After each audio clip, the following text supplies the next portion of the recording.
1970-കളിൽ പുറത്തിറങ്ങിയ ബ്രൂസ്ലിയുടെ enter the dragon എന്ന ചിത്രത്തിലൂടെയാണ് ഈ നഞ്ചക്ക് പോപ്പുലറാകുന്നത്. പിന്നീട് RDX ഉൾപ്പെടെയുള്ള സിനിമകളിൽ ഇതിൻ്റെ പ്രയോഗം നാം കണ്ടു. പഴയകാലത്ത് ധാന്യങ്ങൾ മെതിക്കാൻ ഉപയോഗിച്ചുകൊണ്ടിരുന്ന നഞ്ചക്ക് പിന്നീട് ആയുധമായി പരിണമിക്കുകയായിരുന്നു. ഇവിടെ നഞ്ചക്ക് പഠിപ്പിക്കുന്ന കുറച്ച് കിടിലൻ ടീംസ് നമുക്കൊപ്പമുണ്ട്. അവർക്കൊപ്പം നമുക്കൊന്ന് ചേരാം.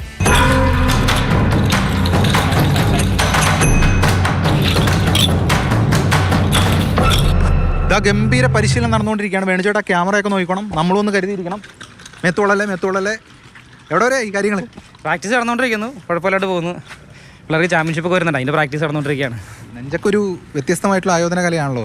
തീർച്ചയായും നഞ്ചക്ക് ശരിക്കും പറഞ്ഞു കഴിഞ്ഞാൽ ഒരു ജാപ്പനീസ് വെപ്പണാണ്. അത് ശരിക്കും ഒരു സദേൺ കുങ്ഫു അതല്ലെങ്കിൽ ഒക്കിനാവൻ കുബൂഡോ അതേപോലെ കരാട്ടയിലൊക്കെ യൂസ് ചെയ്യുന്നൊരു വെപ്പണാണ്. ഇതൊരു കാർഷിക വൃത്തിക്ക് യൂസ് ചെയ്ത് വരുന്നൊരു ആയുധമാണ്, പണിയായുധമാണ്. പിന്നീട് അവരത് സെൽഫ് ഡിഫെൻസിന് വേണ്ടി പ്രാക്ടീസ് എടുത്തു. പിന്നെ അങ്ങനെ പ്രാക്ടീസ് കൊണ്ടുവരെ ജാപ്പനീസുകാർ വിളിച്ചിരുന്നതാണ് നഞ്ചാക്കുക എന്നും പറഞ്ഞ്. അപ്പോൾ അതിൽ നിന്നാണ് ഈ നഞ്ചക്ക് എന്നുള്ളൊരു പേരുണ്ടായത്. പഠിച്ചൊരിക്കലും തീരില്ല, ഒരിക്കലും പഠിച്ച് തീർക്കാൻ പറ്റില്ല. നമുക്ക് പിന്നെ ഒരു 1-2 വർഷമൊക്കെ തുടർച്ചയായിട്ട് പ്രാക്ടീസ് ചെയ്യുക, അത്യാവശ്യം നല്ലപോലെ കൺട്രോൾ ചെയ്യാനും കാര്യങ്ങളൊക്കെ പഠിക്കും. നഞ്ചക്ക് ശരിക്കും പറഞ്ഞ ഒരു ഡേഞ്ചറസ് ആയിട്ട് വെപ്പണാണ്. അതായത് കൺട്രോൾ ചെയ്യാൻ ബുദ്ധിയുള്ള വെപ്പണാണ്. അറിയാൻ പാടില്ലാത്തവന് ഇത് ഉപയോഗിച്ച് കഴിഞ്ഞ് കഴിഞ്ഞാൽ നമുക്ക് തന്നെ പരിക്ക് വരും.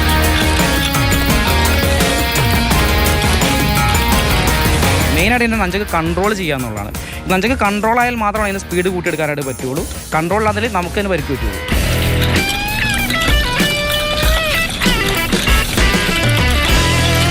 RDX സിനിമയിലെ ടീമിനൊക്കെ ഇവർ പരിശീലനം നൽകിയിട്ടുണ്ട് അല്ലേ? അതെ. എങ്ങനെയായിരുന്നു? നമ്മുടെ ക്ലാസ്സിലുണ്ടായിരുന്നൊരു പയ്യൻ വിളിച്ച് പറയുകയാണ് ചെയ്തത്. അതിപ്പോൾ നമ്മൾ അവിടെ എത്തി, നമ്മൾ കാക്കനാട് വെച്ചിട്ടായിരുന്നു. അപ്പോൾ നമ്മൾ ഒരു ദിവസം ഫുള്ളായിട്ട് എടുക്കേണ്ടി വന്നു ആ ടീംസിനെ. അതായത് ചെറിയ കുട്ടികളായിരുന്നു. അപ്പോൾ അവരെ നമ്മൾ ട്രെയിൻ ചെയ്തിട്ട് സിനിമയ്ക്ക് വേണ്ടി തയ്യാറാക്കി എടുത്തതാണ്. ശരിക്കും പറഞ്ഞാൽ നമ്മുടെ ഒരു പയ്യനൊക്കെ വന്നത് RDX സിനിമ കണ്ടിട്ട് നഞ്ചക്ക് പഠിപ്പിക്കാമെന്ന് വെച്ചിട്ടാണ് വന്നത്. ഒതുങ്ങി കയ്യിൽ നിൽക്കുമെന്ന് തോന്നുന്ന പിള്ളേരെ മാത്രമേ പഠിപ്പിക്കുകയുള്ളൂ. പെട്ടെന്ന് കയറി പഠിപ്പിച്ച് കഴിഞ്ഞാൽ ഇതാ വേറെ ഒന്നും കൊണ്ടല്ല, അവരത് പോയി ആർക്കെങ്കിലും ബുദ്ധിമുട്ട് ഉണ്ടാക്കുമെന്ന് വിചാരിച്ചിട്ടല്ല, അതല്ല, ഇത് അവർക്ക് കൂടി അപകടം ഉണ്ടാവാൻ ചാൻസ് ഒരു സാധനമാണ്.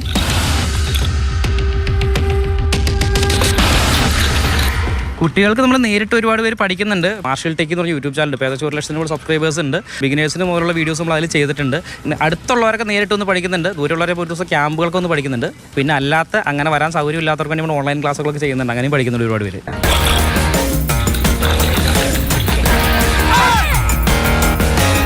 അങ്ങനെ അത്യാവശ്യം ട്രെയിനിങ് എനിക്കും കിട്ടി. ഇവിടെ പറയാനുള്ളത്, ഇത് പഠിച്ചു എന്ന് കരുതി വെറുതെ അങ്ങനെ എടുത്ത് പ്രയോഗിക്കരുത്.